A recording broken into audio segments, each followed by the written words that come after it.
Kamaru and Justin. It's like, yeah. But before that, he had Rashad Evans, GSP, Nate Marquardt, Dwayne Ludwig. Like, been around a minute. You're forgetting some old heads. Mm-hmm. Yeah. Dude, can we talk about with the fights this weekend? The Cape? The Cape. Dude, his gyno is crazy. Yeah. And I don't think he's hitting late puberty recently. What's going on with that? I don't know what's going on with that. Because for people who don't know, when you take anabolics, you can grow. Basically, it's like estrogen behind your nipple, which is a side effect if you're not taking an anti-estrogen, and it pretty much creates breast tissue. And if you look at Cop's nipple, there's left. Yeah, left. I'm sure if you just type in Cop gyno or Cape gyno. Definitely some skeptical hip eyes there. His knockout power is wild too for that. Like right there. Size. Yeah, that's. Oh, right here. Remember, Izzy had a bit of that too. Look at that picture you just showed. Yeah. So look right behind the nipple. That one, top left. Remember, Izzy had a bit of this too. Right behind it. Nick, Izzy had a bit of this too. Izzy did too. Yeah. But again, I'm not. He had a great win. I don't want to focus on his fucking gyno. But he had a great win. He should get the winner of Pantoja. And him versus Van's a fun fight. That's the fight I want to see. That's a fun fight. He hits like a Mack truck. Van obviously has amazing boxing. That's the fight. But you can't really do anything till we figure out Pantoja Van. When does he cut? Do we have a scheduled date? I don't know what's going on with Pantoja. I don't know what's going on. Horiguchi was lighting his ass up too.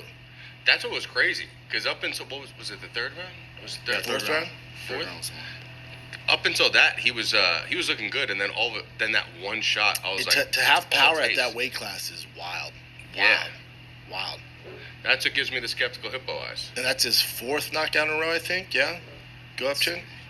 Yeah, TKO, KO, TKO, TKO. Like, he's a problem, dude.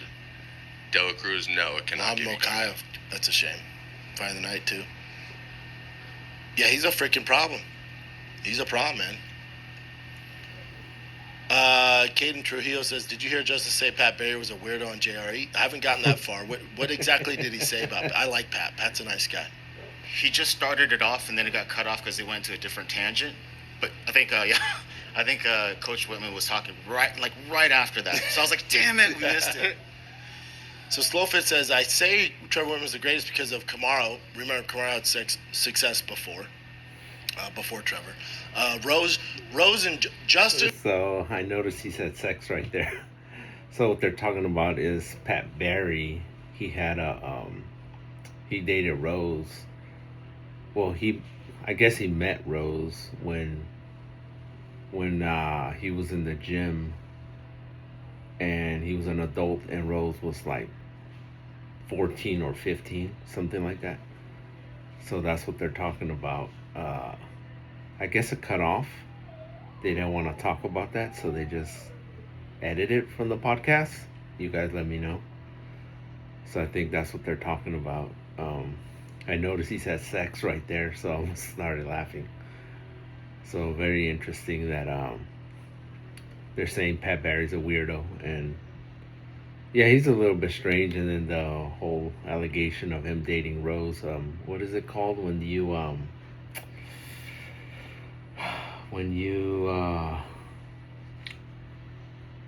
what is it? Grooming. When you groom somebody. I think that's what they were talking about. So anyways, we'll carry on.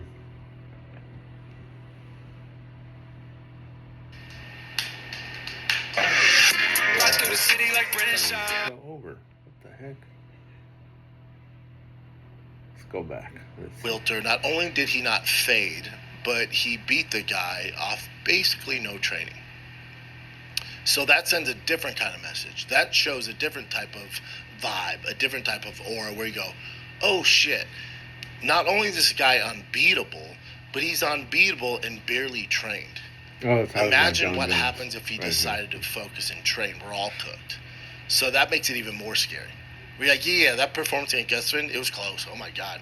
And he was able to dig down deep and still pull it out. And then someone tells you, Greg Jackson goes, he barely trained. He just made weight. You're like, what? And for me, I went, oh my God, because I trained with Gustafsson in that camp. and I saw how hard he trained. Mm-hmm. It's like, oh shit. Yeah. So for Gates, you go, no. What I took from him was now everybody knows he's beatable. Everybody knows he's not God's gift to the UFC. Same thing he did with Tony Ferguson, and it just takes away that aura, and then they're cooked. But it's perfectly said, because like with Ilya, when the curtains open, then it's the aura's gone. When Khamzat, curtains open, aura's kind of gone. Curtains open for John Jones, it's just a scarier John Jones. Yeah, you're like, shit. Yeah. There's no way to beat him. No. There's no way to beat him. Now he's gonna get better, John Jones. Did you see that picture I sent you of Ilya? But the out whole in- thing about Ilya, his aura being gone and all that, that's like, it's not necessarily true, because like just because Justin beat him don't mean you're gonna beat him. So it's gonna be kind of like they're gonna come in overconfident, thinking they could just take him out. Well, I believe he's gonna bounce back and be a better fighter. So he's not gonna just, he's not just gonna fight like he fought Justin. He'll never do that again.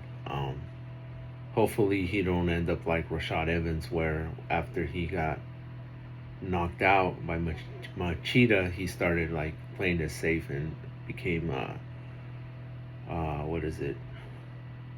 Trigger. When you're shy, trigger shy, or I forgot what it's called, but that's basically what happened with Rashad Evans, or he was never the same again.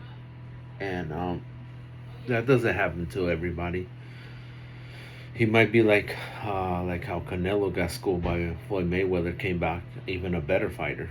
But that fight, I have more to say about that fight, because that fight was very uncharacteristic. How do you say it? Characteristic of him fighting that way. So that's pretty much it, Ilya's gonna come back a better fighter, but he was already a good fighter. He just didn't fight the fight that he was supposed to fight. That was it. and about in public. Yes. I'm wondering if that's AI or not. It looked weird. That picture of Ilya, AI picture, that's not real. This guy said Black Ross changed his name. Black Ross, how are we supposed to know where you're at? I think he says his name, though. That's not Because we missed real. him last episode. Then our girl came back, too. Emma. Yeah, Or she's Jeff back. Jones. Black Ross is back, baby. Slow Fit 9735. Slow Fit, my dog. Black Ross 760. Oh, just straight Black Ross. What up, dog? Black Ross says, does Trevor train Corey as well? Corey Sandahagen? No. So Corey trained. It's weird. It's like the Colorado scene is fractured now. So there was High Altitude MMA, which was Nate Marquardt's gym, where a lot of us started at with like the basics, but there wasn't really pro team there. And we'd go to Trevor's just for striking, and then eventually we all morphed into just training at TKOs or Grudge, and then Easton's opened up because we used to just go to Easton for MMA or for jiu-jitsu, but then they started their own MMA gym. So then you have Easton's, Grudge, which is Trevor, Easton, which is Amal Easton, and Elliot Marshall, who was all part of Grudge and High Altitude at one point.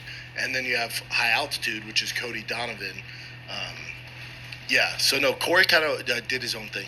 He would train with those boys, but then he always did his own thing. And now he has his own gym. I forget what it's called. Something Beetle Gym, I think. Muay Thai.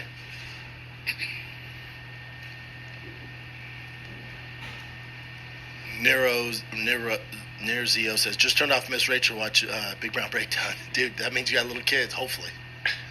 Yeah, my baby girl loves freaking Miss Rachel. Loves her. Captain UG, what up, man?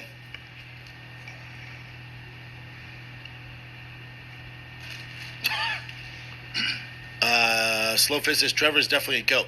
Goat's all weird, right? It's a combination of things. It's a combination of things because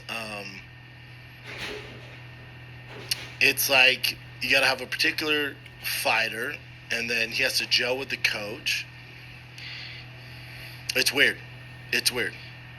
It's weird. Like, cause like, could Mark Henry, who trained Frankie Edgar, get Justin in the party? Probably. You know, like a perfect combination has to happen. But to give Trevor credit, you got to think about Rose, champion under him, Kamaru Usman, Obviously Justin Gaethje, Shane Carwin, Nate Marquardt, like his Rolodex. Obviously, those of you that are new to the game are like, oh, he has Rose and Kamaru and Justin. It's like, yeah. But before that, he had Rashad Evans, GSP, Nate Marquardt, Dwayne Ludwig. Like, Been around a minute. MMA is pretty new sport, but like in boxing, many champions are made by their fathers.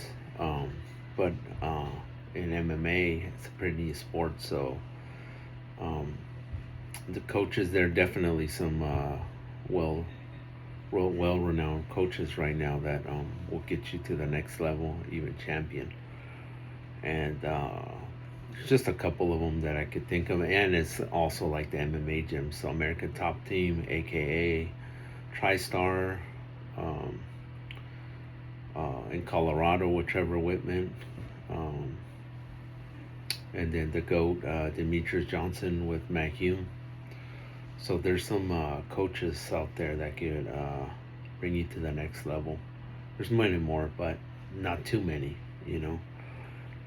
But yeah, MMA is a new sport, so like they have to blend all the arts together, and that's kind of hard for a coach to do, because you know they're usually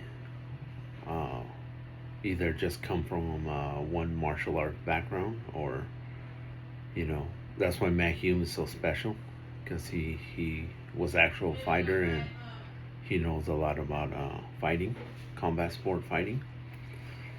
But yeah, so New York got its Mark Henry, no, not even Mark Henry. That's another team, I think. I think that's Florida.